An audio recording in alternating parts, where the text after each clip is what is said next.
ರಾಜ್ಯದ ಬಿಪಿಎಲ್ ಪಡಿತರ ಚೀಟಿದಾರರಿಗೆ ಕರ್ನಾಟಕ ಸರ್ಕಾರ ಮತ್ತೊಂದು ಮಹತ್ವದ ಅವಕಾಶವನ್ನ ಕೊಟ್ಟಿದೆ.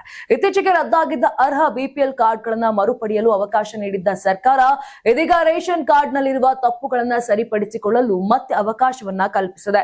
ಪಡಿತರ ಚೀಟಿಯಲ್ಲಿ ಹೆಸರು ಸೇರ್ಪಡೆ, ಹೆಸರು ತೆಗೆದುಹಾಕುವುದು ಅಥವಾ ಕುಟುಂಬದ ಮುಖ್ಯಸ್ಥರ ಬದಲಾವಣೆ, ಮೊಬೈಲ್ ಸಂಖ್ಯೆ ಹಾಗೂ ನ್ಯಾಯಬೆಲೆ ಅಂಗಡಿ ಬದಲಾವಣೆ, ಫೋಟೋ ತಿದ್ದುಪಡಿ ಸೇರಿದಂತೆ ವಿವಿಧ ಬದಲಾವಣೆಗಳನ್ನ ಮಾಡಿಸಿಕೊಳ್ಳಲು ಫಲಾನುಭವಿಗಳು ಅರ್ಜಿ ಸಲ್ಲಿಸಬಹುದು. ಇನ್ನು ಸಾರ್ವಜನಿಕರು ಮಾರ್ಚ್ 31, 2027 ಒಳಗೆ ತಮ್ಮ ಸಮೀಪದ ಗ್ರಾಮ್ 1 ಅಥವಾ ಕರ್ನಾಟಕ 1, ಬೆಂಗಳೂರು 1 ಕೇಂದ್ರಗಳು ಅಥವಾ ಅಧಿಕೃತ ಆನ್ಲೈನ್ ಸೇವೆಯ ಮೂಲಕ ಅಗತ್ಯ ದಾಖಲೆಗಳೊಂದಿಗೆ ಅರ್ಜಿಯನ್ನು ಸಲ್ಲಿಸಬಹುದಾಗಿದೆ.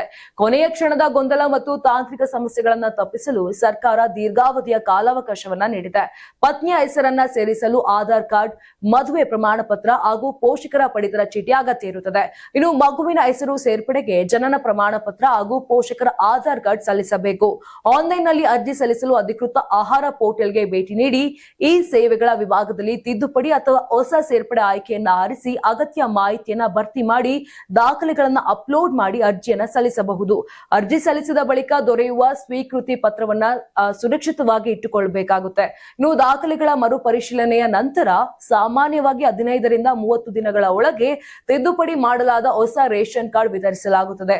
ತುರ್ತು ಸಂದರ್ಭಗಳಲ್ಲಿ 7ರಿಂದ 10 ದಿನಗಳಲ್ಲಿಯೂ ಪ್ರಕ್ರಿಯೆ ಪೂರ್ಣಗೊಳ್ಳುವ ಸಾಧ್ಯತೆ ಇರುತ್ತದೆ.